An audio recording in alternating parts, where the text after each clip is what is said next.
সাহাবের পিছনে গিয়ে আমরা ইত্তেদা করি, নামাজও দাঁড়াই, তখন আমরা দিলের মধ্যে একটা প্রশ্ন জাগরণ হয় যে আমরা কি ইমাম সাহেবের পিছনে সূরা ফাতিহা পাঠ করব নাকি করব না। অর্থাৎ সূরা ফাতিহা ইমাম সাহেবের পিছনে কি আমরা পড়ব নাকি পড়ব না, এ বিষয়ে যখন আমরা দিলের মধ্যে অনেক সময় প্রশ্ন আইতে পারে, বা অনেকে আমরা ইমাম সাহেবের ইত্তেদা করার পরও ইমাম সাহেবের পিছনে আমরা কিরাত পড়ি,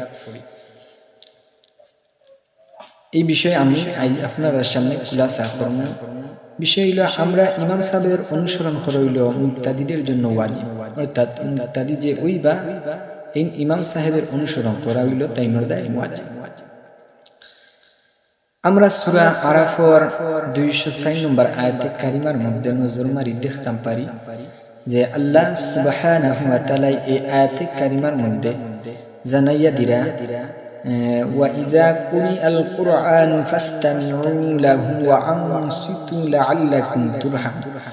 যখন কোরআন পাঠ করা হয় তখন তোমরা মনোযোগ সহকারে তা শ্রবণ করবে এবং নীরব চুপ হয়ে থাকবে, হয়তো তোমাদের প্রতি দয়া প্রদর্শন করা হবে।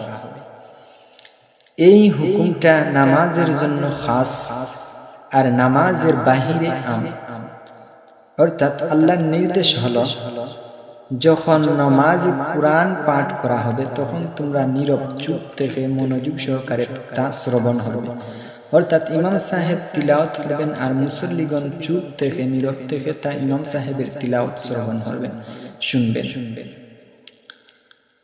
এই আয়াত থেকে পরিষ্কার প্রতিমান হয় যে আল্লাহর নির্দেশ হইল ইমাম সাহেবে নমাজের মধ্যে তিলাওয়াত করবা আর মুসল্লি হলে মুক্তাদি হলে ইমাম সাহেবের অনুসরণ করবা, অর্থাৎ নীরব চুপ থাকি ইমাম সাহেবের তিলাওয়াতের শ্রবণ করবা। এখন আমরা প্রশ্ন আইতে পারে যে ইমাম সাহেব যখন জুড়ে তিলাওয়াত করবা তখন আমরা চুপ থাকলাম, কিন্তু ঠিক আছে যখন ইমাম সাহেব আস্তে আস্তে তিলাওয়াত করবা তখন আমরা কি তা করতাম, এই বিষয়ে তখন কি আমরা তিলাওয়াত করব যখন ইমাম সাহেব আস্তে আস্তে তিলাওয়াত করবেন? না, সে সুযোগ নাই। কারণ সুনান নাসাই এবং সুনান ইবনে মাজার মধ্যে আল্লাহর হাবিব সাল্লাল্লাহু আলাইহি সাল্লামের জলিল কদর সাহাবী হযরত আবু হুরায়রা রাদিয়াল্লাহু তাআলা আনহু থেকে হাদিস খানা বর্ণিত, রাসূল মকবুল সাল্লাল্লাহু আলাইহি ওয়াসাল্লাম ইরশাদ করেন, ইন্নামা জুইলাল ইমামু লিউতাম্মা বিহি ফাইযা কাব্বারা ফাকাব্বিরু ওয়া ইযা ক্বারাআ ফাআনসিতু ওয়া ইযা ক্বালা সামিআল্লাহু লিমান হামিদা ফাকুলু আল্লাহুম্মা রাব্বানা লাকাল হামদ।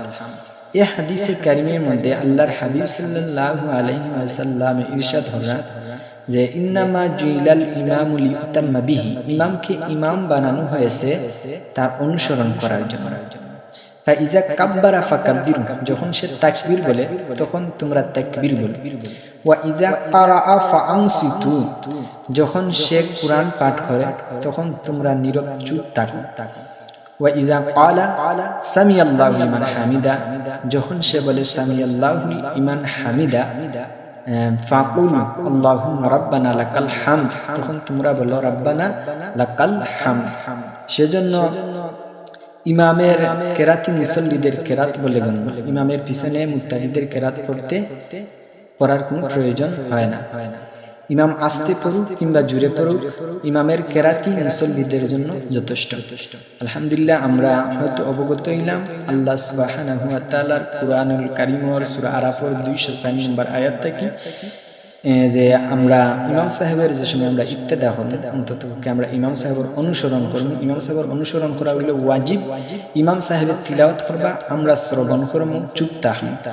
এমনকি ইমাম সাহেবে আস্তে তিলাওয়াত করলেও আমরা চুপ থাকব, পুরা জামাতটাই আমরা ইমাম সাহেবের অনুসরণ করব। অর্থাৎ আমরা পরিষ্কার হইলাম যে ইমাম সাহেবের ইত্তেদা করার পর থেকে আমরা কোনো কেরাত সূরা ফাতিহা বা অন্য কোনো কেরাত আমরা পড়তাম পারতাম না। ইমাম সাহেবের আমরা অনুসরণ করা আমরা ওয়াজিব। আল্লাহ সুবহানাহু ওয়া তাআলা আপনারে আমারে সঠিক বুঝ দান করে। ওয়া মা তাওফীকি ইল্লা বিল্লাহ। আসসালামু আলাইকুম।